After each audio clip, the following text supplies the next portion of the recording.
markets. And when we talk about 2025 then as the year that EV mass adoption will become a reality, does this also apply to the United States? So that's what we're going to try and explore in our next panel talk. And I'm pleased to introduce, I hope, our panel joining us virtually from across the Atlantic. Are they there?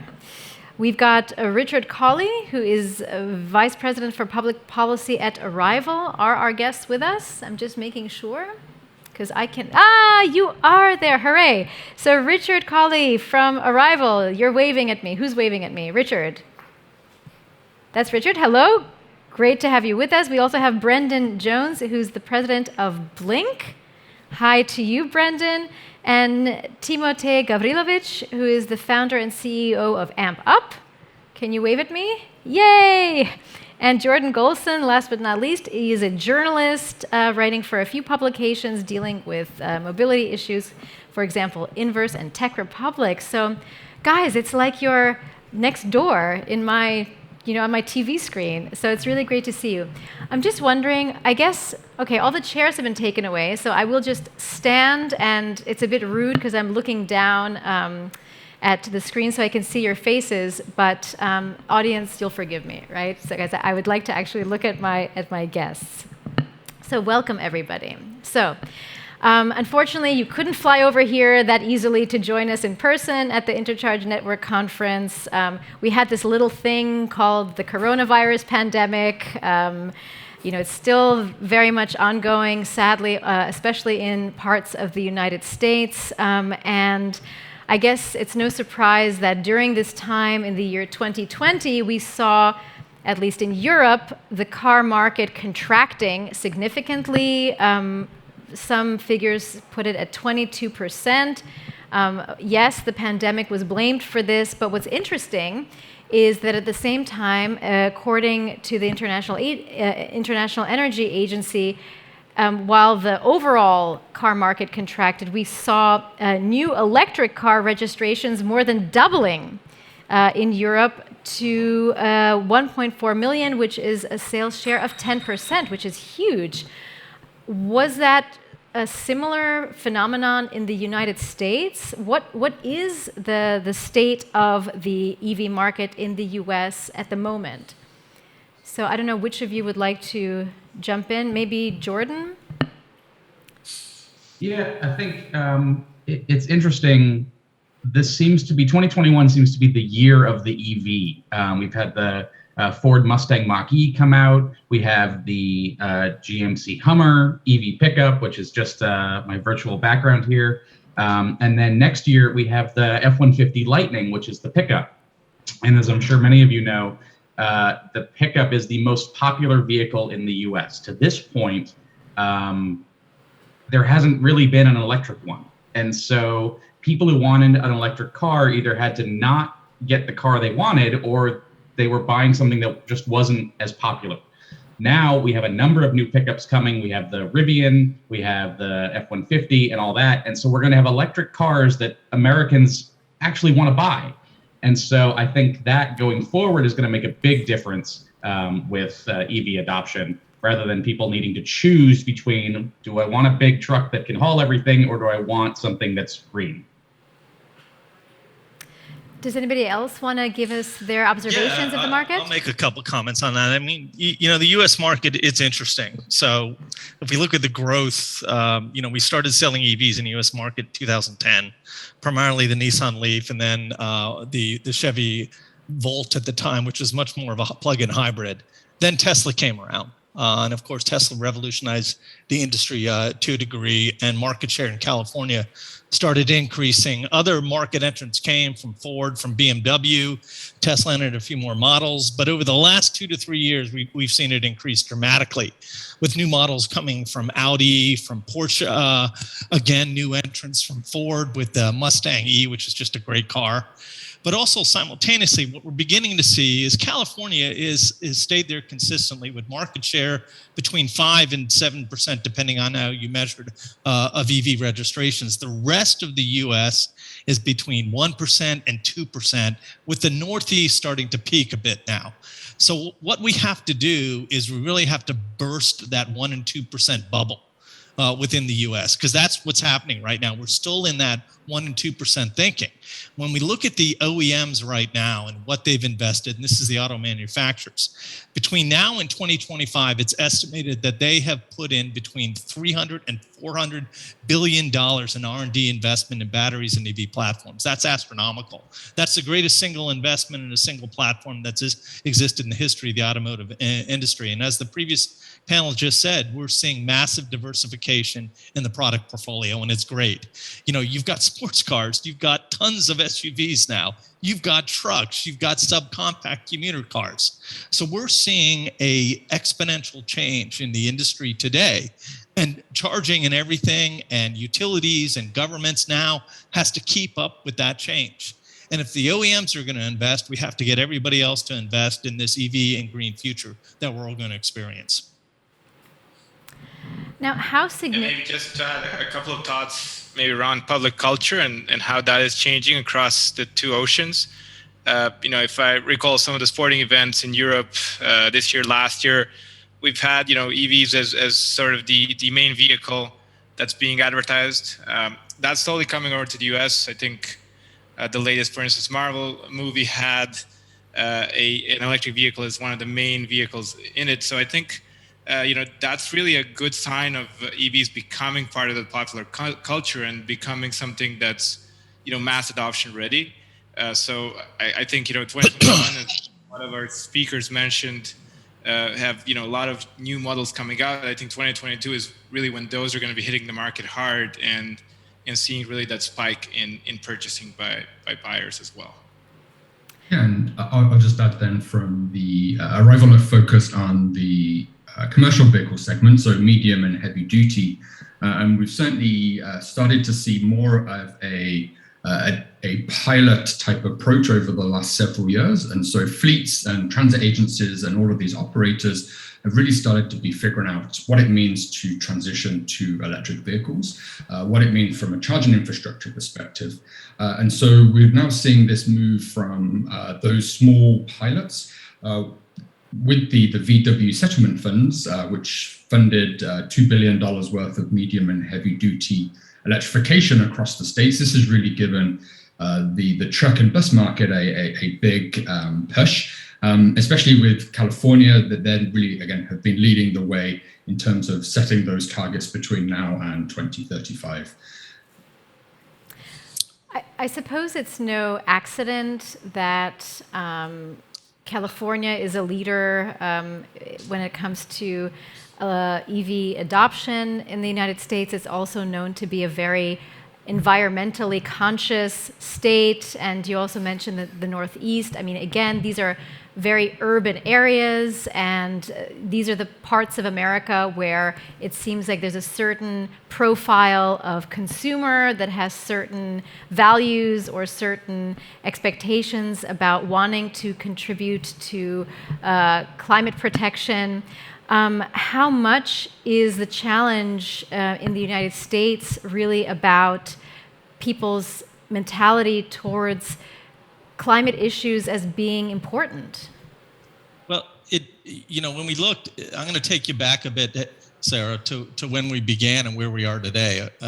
So first, let me give a shout out. Although we're not there, and thanks for having Blink on, I do have several of my colleagues. Miko from our offices in the Netherlands is there, as well as Peter and Maria from our Blue Corner operations in the Brussels. So I wanted to give a shout out to them. They're sitting in the audience right now. So hello all the way from Miami Beach in the US to you guys. Thanks for attending the event. If we look at, really what's happening, when the industry started, there was this perception about the majority of buyers were more focused on green, and there certainly was a bias towards that. But when we looked at the customer profiles and did a lot of investigation, we learned early on that they were technology leaning first. And as we've seen the space evolved, and more people enter the space, it's the technology that they're following, the coolness of the car. Because we think about EVs and we start to depoliticize it. One of the key components of EVs is they drive on fuel that is domestically produced, which creates jobs and opportunities and high-tech jobs. So as we continue to move forward, we continue to depoliticize it, and it's not necessarily about green. That's a great benefit, but it also is about domestically produced energy, US-based jobs, US high-tech job, energy independence, energy security, and all these other ancillary benefits that are going to start equaling into this ecosystem that is going to create profound change. So we have to let the products lead, the technology lead, and then we get a lot more buyers. And I can tell you in the US today, compared to 3-4 years ago, the amount of activity from middle America on grants and RFPs, Blink has benefited from winning an RFP in Texas for L2 installations throughout San Antonio, from Ohio, an Ohio grant for L2s, from Michigan to Pennsylvania on DC fast charging, down to Florida and a massive grant for $12.5 million for DC fast chargers throughout the state. So all the other states are waking up. They're beginning to invest. So this landscape is shifting before our eyes as both public and private, and then publicly traded companies like Blink and others are getting involved in creating a very positive ecosystem to create this change or this revolution that is taking place right now. So do you see also that for American consumers, the focus is much more on the technology of EVs and less so on them being a more climate-friendly mobility method? If you can conquer range, which the battery manufacturers have, big shout out to them, because we have range in excess of 300 going higher than that on vehicles. And then you can conquer charging and making sure we have charging. Then you create an equation that is just great technology. You're still going to have these great benefits, though.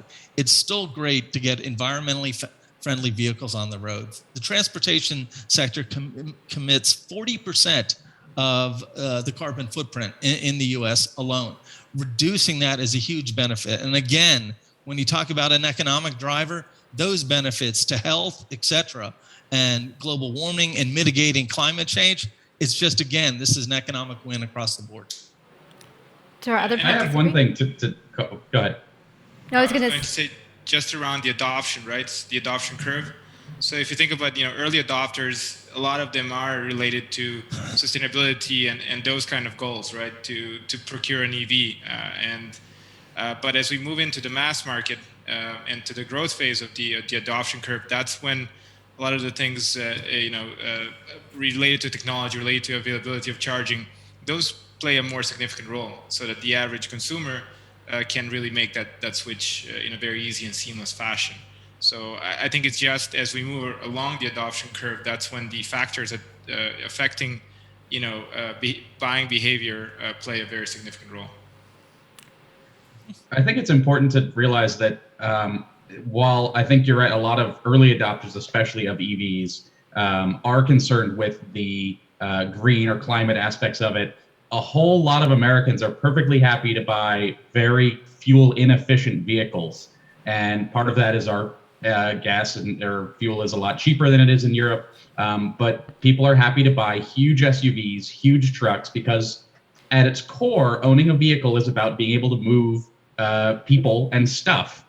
And if an EV doesn't do that, if that doesn't accomplish what people feel like they need to accomplish with their vehicle, they're just not going to buy it. And it doesn't matter how green it is or how technologically efficient it is. If it doesn't accomplish the base goal of moving stuff around, they're not going to do it. And so EV manufacturers need to meet people at least in the middle with that and not say, oh, look, this small car, it's more efficient. It's got the range. It does all this. If it doesn't move people around, they're not going to buy it. And I think that's been some of the problem with EVs to this point is it's been sort of a niche product, and it's been for people who are willing to make that sacrifice, who might have previously bought a big SUV and they're going to buy a Tesla Model 3 instead. Okay, fine. But for a lot of people, they're not going to make that sacrifice. And so coming out with larger vehicles that don't require people to make a sacrifice is essential. And the one other part that I think from the charging perspective, it needs to be equally needs to be as easy to charge as it is to buy gasoline, or even easier. Because a lot of people that I talk to, they're nervous about downloading apps and all this. You can pull up to a gas pump in the US, put your credit card in, and get gasoline out. That's all you have to do. You don't have to download an app. You don't have to do any of that. We need to get to that point with charging as well, just to improve the adoption and get rid of that consumer fear. I'd like to go back to what was... Just to build on that, just very quickly. As an EV consumer in the US, the infrastructure certainly took some time for me to switch. And I think a lot of this comes down to public education, that 98% of trips that people do are within the range of an the current electric vehicles. But people always think of that 2% when they're going to take that road trip with the family. They're going to drive out to see family in another location. And that's where that extra planning then has to come into effect. I think the corridors of DC fast charge across major highways now certainly helps to alleviate that. And then just very quickly then if we think about commercial fleets, it's already just come down to total cost of ownership. I think there's been a big transition shift. Everybody realizes that an electric truck or bus is cheaper to operate over a year because you have those reduced maintenance costs. Electricity is much cheaper. But the barrier there has been the cost of the electric vehicles. But we're starting to see that shift now, where this next generation of medium and heavy duty trucks and buses are getting much more closer to price parity with diesel and gasoline. And so then it moves from an environmentally forward fleet or transit operator into someone that just wants to save money. And so as we think forward into fleets and commercial, it's really going to shift, I think, very quickly in the next 5 years to it making total economic sense to shift. Yeah, and if you can do that, that just makes the argument so much easier to convince everybody. I'd like to go back to something that Brendan mentioned, and that is that people are just happy that they're driving. People driving an electric vehicle are just also happy that it can be fueled by power that's produced in the United States, and that this means more jobs in the United States. It just made me think of how just, I think a few days ago in the US, Democratic lawmakers proposed an expansion of tax credits for EVs, but specifically for $12,000 or so per vehicle for a US-made, union-made zero-emission models, as opposed to a lower incentive of about $7,500 for all other electric cars. So this obviously has made non-American car makers not so happy. How do you all see this proposal? Do you think this would be a good thing for the EV market in the US? Well, that's a very charged question, Sarah. So Mariana, sorry. Yes, Mariana. So I look at it from this perspective. Obviously the Biden administration is trying to drive domestic base production out of Detroit and other facilities throughout the country. What is maintained in place, though, and extended indefinitely, and the win for the industry is that the $7,500 tax credit is now extended indefinitely, and the cap on sales, which for EV manufacturers that began early, the cap was 200,000 units sold, and some manufacturers already exceeded the cap, so either they had a reduced incentive or they had no incentive at all after they sold 200,000 units. And GM and other manufacturers, Tesla, Nissan, were either at that cap or heading towards that cap. So overall, the legislation is a win. Because it continues that tax credit, number one, removes the cap, number two, and then it adds an additional incentive for domestic-based production. So we have to sort of unpack it, look at what it means for the industry, and then you also, behind that, you also have packages for EV infrastructure investment and tax credits on installations, which have all increased in that package as well exponentially to improve the acceleration of infrastructure. So while we can work with the other manufacturers and the European manufacturers, first look at the win and let's see how we can soften that or find other ways through both state and maybe softening some of the language there to make sure it impacts positively all manufacturers. How do the others? That's if they can pass it. Right. You know, it's Congress right now, they can't decide, they can't agree on building bridges, never mind, getting into this. Right. This bill is passed, so this isn't the massive, this is out of reconciliation, this one's done. So it's the next bill that is the big grant one that they can't pass. Well, I mean, reconciliation hasn't passed yet either, so it's not a given that that's going to make it through at this point either. We'll see. I think if nothing else, getting rid of the cap is the key, right? We'll see. I think long term, you can't rely on government subsidies forever. To get from 1% to 2% to 5% to 10%, okay, maybe we can do that, but you can't just keep doing it to 50 or 75% EVs. At some point, as the colleagues from Arrival said, it has to make financial sense as well. And I think we're getting to that point as battery production improves, more chargers, and all that. So, in the US, at least, I think the green argument only gets you so far, and it has to make financial sense and just practical sense as well. Yeah, so I think the that incentive you mentioned, I think is always a positive. I think what is also working through Congress right now is to extend this into the commercial fleets to have that incentive to replace the most polluting vehicles on the road, which are medium and heavy duty.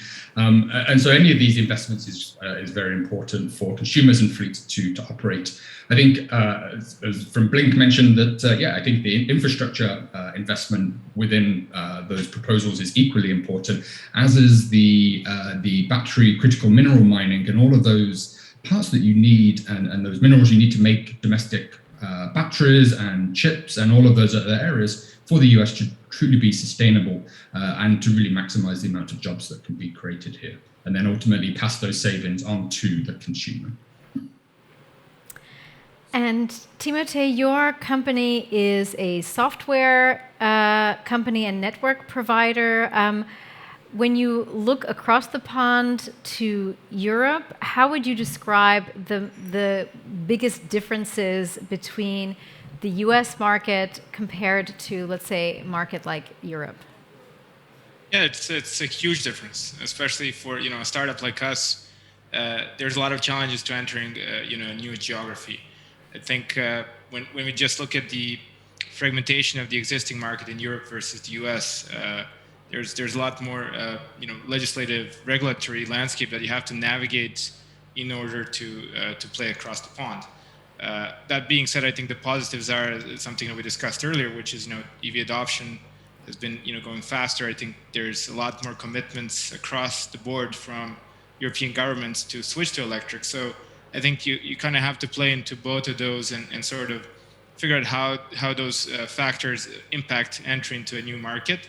I think it's also about readiness, right? There's a lot of different, as I mentioned, regulation like GDPR that it's not something that you can do overnight. It takes quite a bit of time to prepare for that, and to be able to service the market. So from our perspective, the approach has been partnering with local players that have experience in the European market and providing our software services in the back end. And we've had a few successful relationships to date that we continue to expand on. And I think maybe just to make a quick reflection on folks from Europe that are also thinking about entering the U.S. market. Also, I think when you look at the incentive and the regulation landscape between the two continents, in the U.S.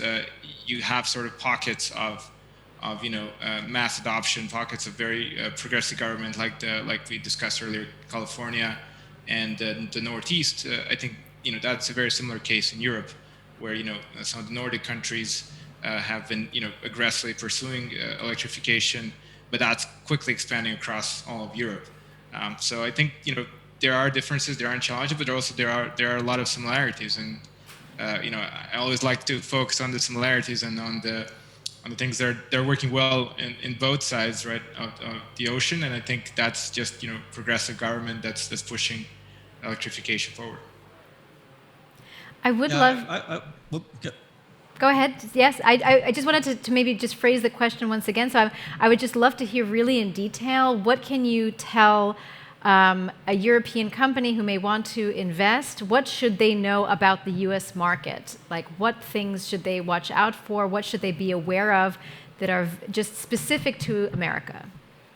So I think when we look at it, and we have the advantage of Blink that, we have a public charging company out of Brussels, Blue Corner, which has 7,000 public ports in the Netherlands, in the Brussels, in several other countries throughout the EU continent. And then we also have the Blink operation in the United States. And we're able to sort of compare and contrast those two different companies. There's a lot of similarities between the two. And if we were advising, Blue Corner on how to enter the U.S. market, we wouldn't have to do that because we're already there. But if we look at what the differences are, first, the regulatory environment is completely different. And let's look at data to drive to a conclusion. So one of the leading consulting companies predicts by 2030, the US gap on chargers is about 12 to 13 million, maybe 14 million, and then the European gap is 17 million. And this is by 2030 to reach the projected sales, of which we've already said at a conservative level of 30% of market. So that is already accelerated in the US. So actually, to some degree, those points of acceleration and how policy was effectively used to drive adoption forward are good points for the US to look at and see how we have to structurally adjust, especially in some significant states. If we look at California, the goal is 2035 to have no EV sold. No internal combustion engines sold. New York just adopted the same thing. Massachusetts has already adopted it. These are massive populous states. Now, what we're going to see them is impact that, and that'll be closer to the policy and regulatory actions that are happening within the EU, where you have 2030 mandates, and some cities are outrighting banning the use of internal combustion engines by 2030. So the first thing is what you can bring in to help us change. The second thing is that the entrepreneurial spirit, as somebody is completely different. We have less fragmentation, but we have more splinter fragmentation in the US, where what you're seeing emerging now is we started out with a lot of EV infrastructure companies in the US and a lot of OEMs that, you had a charger, you went to an installation partner, and that installation partner installed the chargers. And we're seeing two different levels emerge right now. Some people are in-housing their entire operations. If you look at the Tesla model, they're building their own chargers, installing their own chargers in the ground, and keeping it all in-house. And then you have other models where they're going to the ancillary service providers, and those are splitting even further. We now have fleet groups that have popped up throughout the United States to take advantage of the fleet change. And that's additional fragmentation in the US market we didn't see before.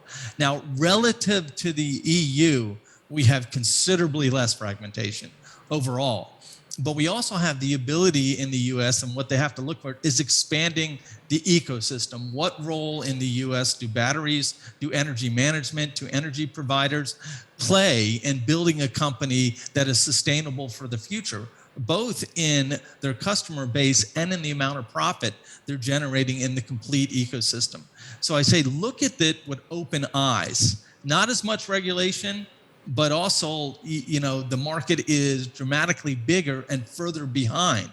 So there's an opportunity to increase to where Europe is today, and keep an open eye on the methodologies that you can take from Europe, exploit in the US to increase that need from the 13 we see today. Because I heard in the other panel, and this is, the analysts are going to revive. I think the 30% market share number that is going to hit by 2030 is undercalled. And if you look at what these big popular states have to do to transform the units in operation to get to that point of 2035 where no EVs, that number can't hold based on that data point. So a lot of interesting points. The American entrepreneurial spirit is maybe something that Europeans can learn from. what else can maybe European EV companies learn from their American counterparts? Does anyone have any thoughts about that? What else does America have to offer? I think one thing that's interesting, I don't know if it's a lesson to learn or a lesson to avoid, is talking about Tesla and the supercharger network. And I think currently the most compelling reason to buy a Tesla over the Ford Mach-E or one of the other vehicles that's coming out is the supercharger network. Supercharging is so easy. You just pull up with your car, plug in, and that's it. Your account's already set up. It auto bills you based on you plugging it in. You don't have to use an app. You don't have to do anything. It makes it so simple. And now Rivian has announced that they're going to build their own, the Rivian Adventure Network, I think it's called, to straight compete with the supercharger network. And so it'll be interesting to see. Now we're going to have two manufacturer exclusive networks, and Tesla has sort of said, oh, we're going to open up to other people. We'll see if that happens. So we may end up much more fragmented than we are now, because we'll have the Tesla network and then the Rivian network and then everybody else. If those end up being really successful, the other car makers may have to go down that road. Ford is trying to make this sort of aggregate platform for all the different charging networks, so that you buy a Ford and then you have the Ford app, and then you can activate whether you're on ChargePoint or Electrify America or Blink or all of the other charging networks, trying to make it easy for people. To get mass adoption in the US, it has to be easy. We're a very stubborn group. I post EV videos on TikTok, and half of the comments are just uninformed, right? So consumer education is a big one. But then there's also points about like charging is a pain right now. And I get EVs and I drive them and I charge them, and you go to a charger and you plug it in, and sometimes it works and sometimes it doesn't. And maybe you have to download a new app or call the 800 number and get it activated. It's a pain. And so I'd say, the biggest lesson that everybody needs to learn is just that we need to be consumer friendly. You can't force this on people. You can't make it happen through regulation. It has to be compelling from a financial standpoint, from a practicality standpoint. And I think in the US, for most consumers, the green argument really doesn't fly, as we've shown by being happy to buy enormous SUVs for the past couple decades.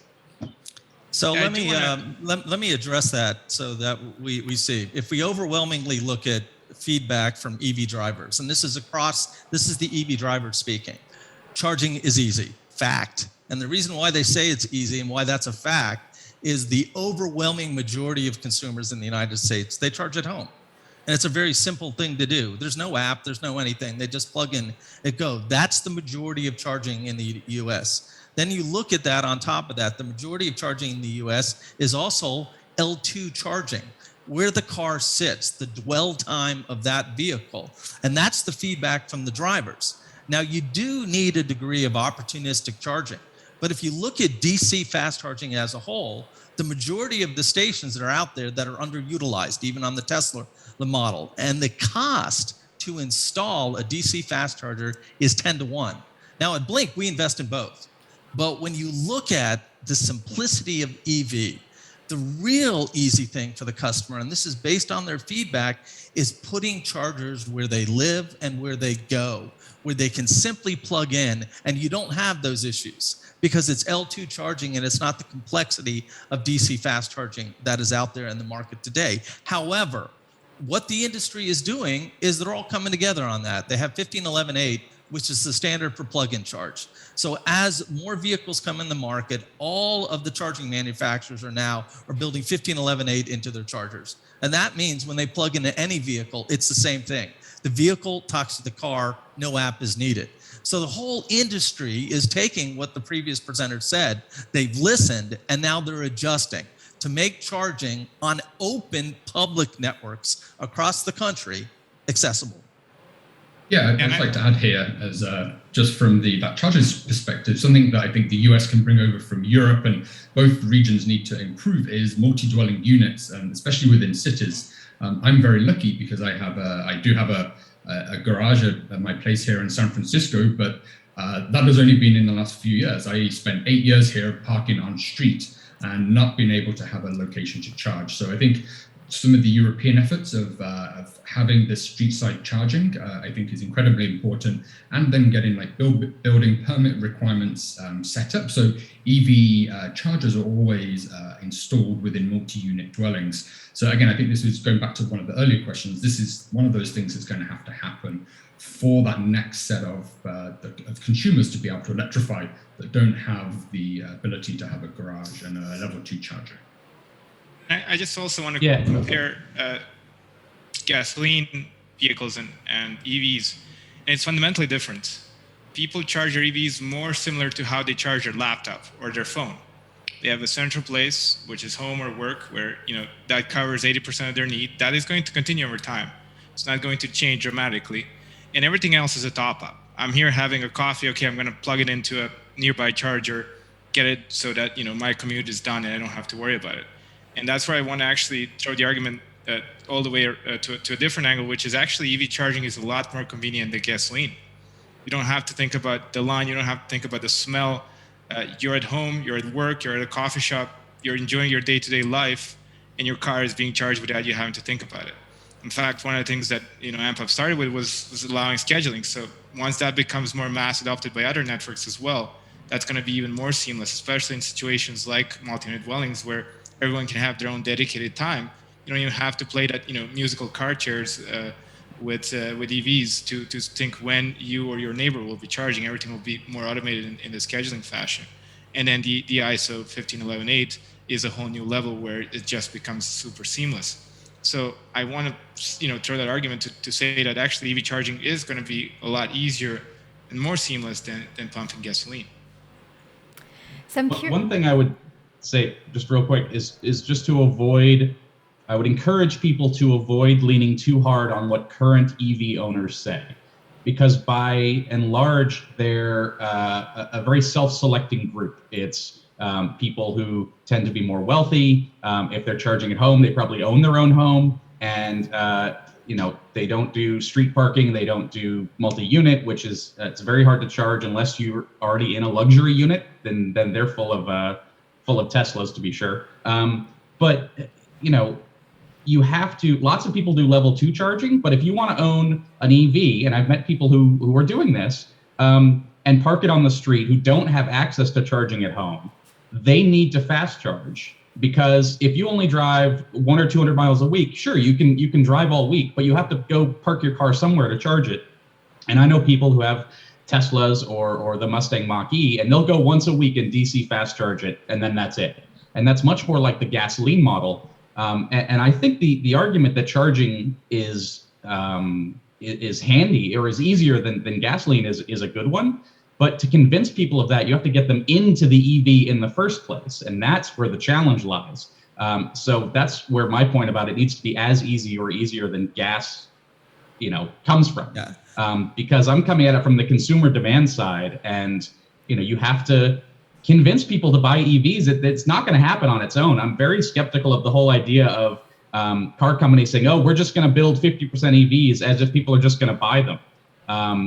Car makers in the U.S. found that out a decade ago when they were trying to build sedans, and nobody wanted them. They just wanted SUVs and crossovers. And so you need to meet the customer where they are and convince them why EVs are good. We can sit here all day and talk about how great they are, but if the consumer doesn't agree, then the consumer doesn't agree.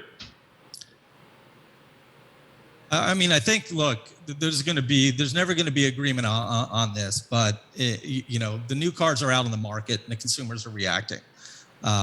There's a reason why ChargePoint's the largest EV infrastructure company, that Blink is fast and furious coming behind them and others. And that's because of the dominance of L2 sales. And the majority of customers charge and their feedback is relevant. These are not an elitist group of individuals. There's a Tesla effect in the marketplace, but even Tesla drivers overwhelmingly charge on L2 charging. That is a statistical fact, not an opinion, that is going on in the industry. And that's what we focus on. We have to get rid of some of the thinking that is not based on the facts that we're seeing in the industry. We have to focus on the facts and what drives behavior in the consumer. I've had 3 different EVs. The majority of charging takes place at home or work, fact. And I've worked for DC fast charging companies in the past, 2 of them as a matter of fact, and still I mostly charged at home. That's just the reality. And whether that home is a condominium, which I live in today and charge, or if that home is a multi-family dwelling, or if that home is a single family garage. And there's a workplace charger sitting out in front of my office today where I can plug in and charge. That we have to factor that into this combined ecosystem. DC fast charging, L2 combined together is going to drive the industry forward. That's a fact. And there should be, while there's disagreements on, how much DC fast charging, all that equation is going to be the future to success. And I'm just curious to hear, given what we have just heard about the particularities of the US market and the attitudes of consumers, as we've been hearing, which of course, as we get closer and closer to mass adoption, it just means a wider range of types of consumers who have different living circumstances and preferences. And if it's an urban person, they have a different set of needs than somebody who lives in a rural area and does have to drive hundreds of miles on a regular basis. I mean, all of these things have to be taken into account. So given what we know, as an EV company operating in the US market, what are your biggest challenges then at the moment? Maybe we can start with Timothée. Yeah, I think it goes back to some of the just the complexities of the market, right? It takes a while. Infrastructure is a long-term business. Sales cycles are long. If things were moving faster, you would get a bigger network today, but typically it takes months and months to actually develop a project. And this is because there's a lot of constituents in building infrastructure, safety, there's regulation, there's inspection, all these things. And at the end of the day, if you think about EV charging, it's a marriage of 2 very conservative industries, automotive and electric utility. Both of those industries move very, very slowly, and both of those are heavily regulated. So the speed of change due to this regulatory landscape is still relatively slow. And even when you start adding incentives and funding into play, that can be really good, but sometimes it can also slow down the process for end clients. So as someone who's in this for sustainability reasons, that you want to do things as fast as possible, and reality is it has its own pace. So I think that's one of the challenges that has been reality, and something that is slowly improving. But not fast enough, and I think making some changes around that and speeding up the process can always be very, very helpful. And for that reason, I also see that there's been a lot more adoption in states that don't have incentive programs, because people see the ease of, okay, I'll just find a unit that works for me, a partner that works for me, and I'll just install it without having to deal with all the paperwork and regulation. Because they have demand today, not demand in 3 or 6 months after the process it typically takes to complete. And I think going back to the level 2 versus DC conversation, when you project that into DC fast charging, then you're looking at 12-20 months to put something into ground, and that is a huge challenge as well. And then you have to rely on utilization and economics that are very challenging to actually return on that investment. So I think the focus is really finding who's ready and giving them the best option.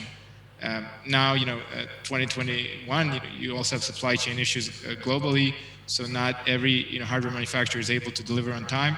That's another sort of landscape that you have to navigate and find alternatives for clients. So I think it's just always been a very fun market to work in, and challenges are a daily thing.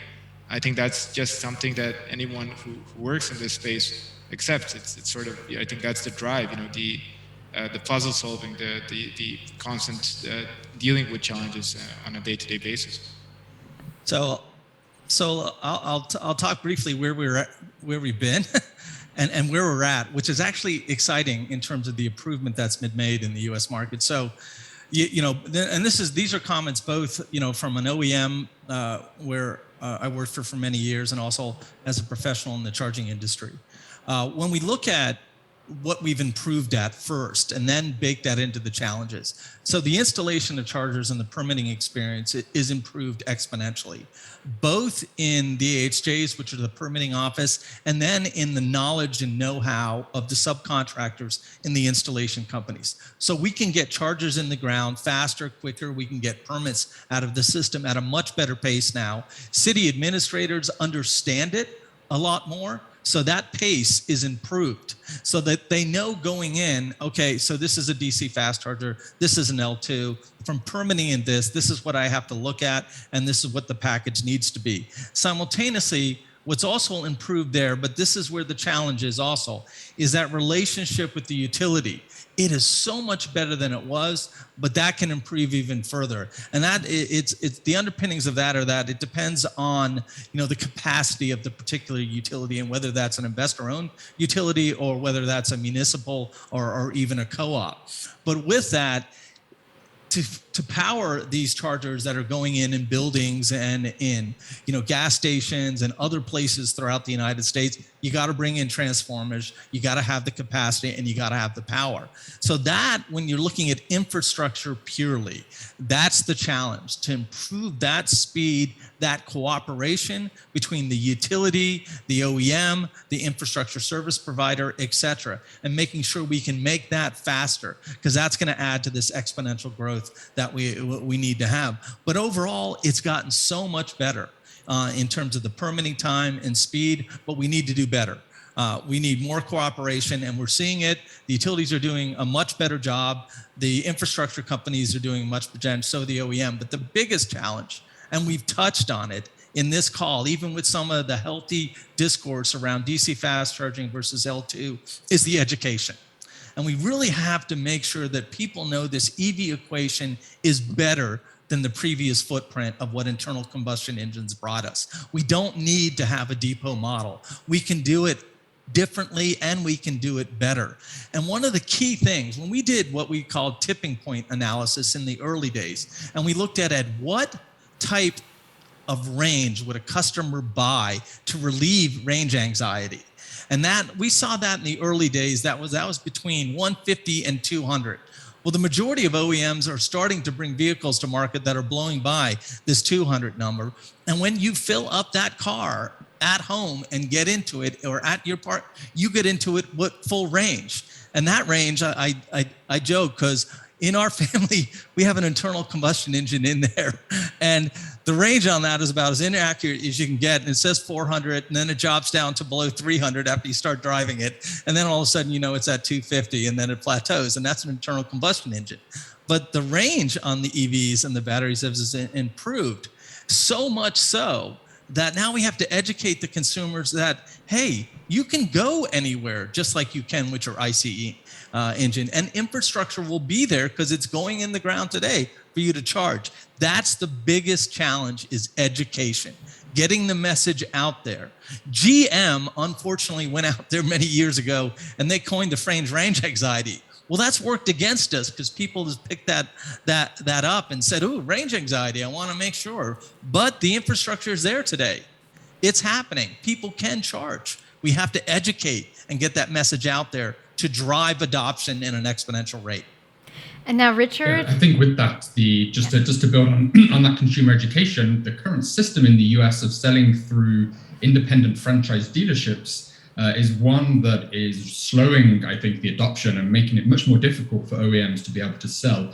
And this is where I think Tesla have been so successful in the US because they took that state-by-state approach to try and get those dealership models changed so that they would have a hope of actually effectively educating their consumers on the benefits of an electric vehicle, where dealers that have an EV that's maybe slightly more expensive but has all of these downstream savings and the environmental side versus the internal combustion vehicle that they know inside and out, that they're ultimately going to make more money on from servicing and oil changes and all of these areas.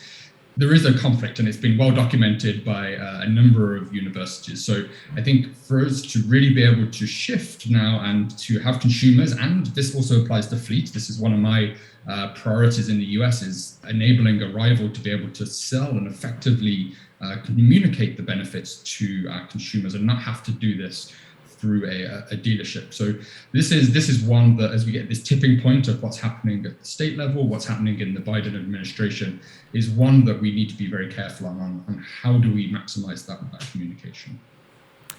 So gentlemen, we have about 10 minutes left, and we'd like to take some questions now from our audience, both the ones sitting here with me in Berlin at the Europe campus, but also our online participants. We invite you to also send us your questions, and everybody's doing it today via the Mentimeter tool. So yeah, it's amazing. We're getting all kinds of contributions from people from all over the world, which is very exciting.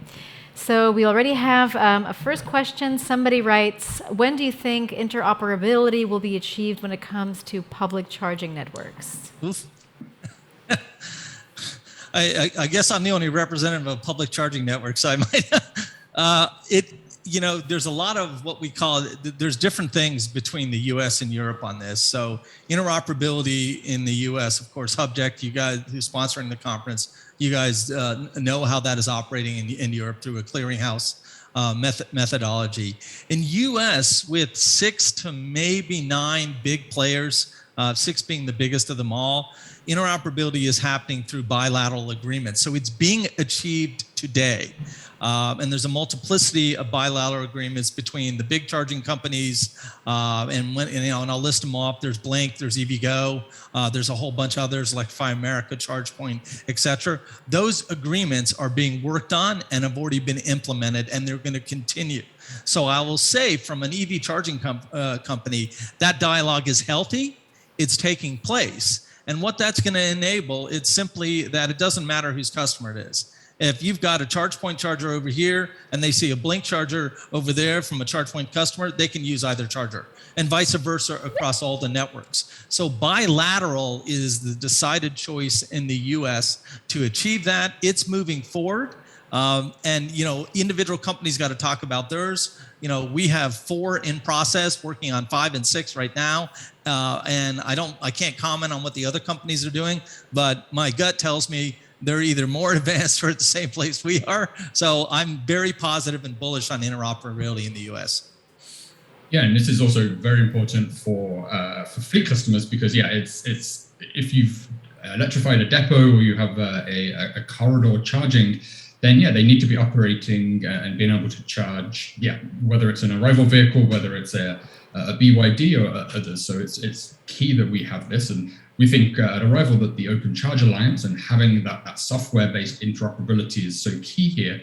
Something that we've already joined, and we'll be working with our sort of charging partners to make sure that an Arrival vehicle can be charged on any charger that follows those principles. And maybe as a representative of a smaller company in the US, it's still a very big challenge for a very simple reason that was mentioned by my colleague from Blink, that it's dominated by large players that go into bilateral agreements, which is not something that a small player has the same sort of appetite for. So the European model that Hubject has been promoting is a lot easier on smaller players. And I think eventually there's going to either be some consolidation in the US where the number of small players gets reduced, or there's going to have to be some sort of a clearinghouse model, maybe driven by some of the larger players that are going to create their own clearinghouses, so that smaller regional players can also join in. But I think maybe not to sound pessimistic. I think it's still going to take a while before it becomes something easily available to everyone at equal basis in the U.S. market. Yeah, so, I'm sorry. I was going to make a conciliatory statement here. So call me up. We'll sign an interoperability agreement until that happens, and maybe by signing one with me, the others will join in, and then we'll see if we need Hubject and all that over time, right? But I'll sign one with you, absolutely. Yeah, and just I think this is something that's going to be important in this next phase of funding and grants from the federal government. There are proposals that are going through Congress right now that would require a level of interoperability to meet some certain standards if public charging and these large players are going to be receiving federal grants to install chargers. So I think it's going to be even more and more important over the coming years for consumers, for fleets. And so I think we need to, definitely move towards an interoperability model that's not just clearinghouses and internal agreements. We have another question from someone in the audience asking, is free public charging common in the US? Oof. It was much more common at the beginning. So I'll go back to when we launched the Nissan Leaf, and there was a lot of emphasis on free charging, and it was to spur the industry forward. There's still some examples of it. Some of it is what you call convenience-based free charging. So there's some corporations that buy chargers and they put them on their property in that retail establishment to make sure that people come to them and shop in theirs, and they provide the charging for free. But the amount of public entities that are doing free charging has diminished greatly over the last 12 years. It started high, and now it has really come down significantly. You still see it, and there'll still be some instance of it, but it is not as profound as it was in the early part of the previous decade. And we're seeing very few. We're up 800, 900% in sales this year, and we're seing very few of the installations going free. Yeah, I think most of the free ones are either. Oh, sorry. I was going to say that a lot of the early chargers that are free are dumb chargers, non-networked. So there was no way to monetize them anyway. And that is correct. Now that the market is moving into everything being networked, then it ends up being a choice. And I think that's critical. That the site host, the owner of the equipment, has that choice. Maybe someone has strategic reasons to offer charging for free to draw business to that site. But if they want to charge a price, they can, and that's available through network charging. So, gentlemen, we're going to have to leave it there. Again, thank you so much also for your patience. I mean, a fully virtual panel for me is a bit of a challenge because there is always that few seconds of delay, and so we're all trying to listen to one another and not interrupt each other. But I think all in all, under the circumstances, it worked out very, very well, even though you're on the other side of the Atlantic and in different parts of the US. I really appreciate such a fantastic conversation with the four of you. So thank you very much. Timotej Gavrilovic from Amp Up, and Richard Colley from Arrival, Brendan Jones from Blink, and Jordan Golson, journalist with Inverse and Tech Republic. Gentlemen, it was a pleasure. Thank you. Thank you very much. Thanks very much. Thanks. Thanks, everyone. Bye-bye.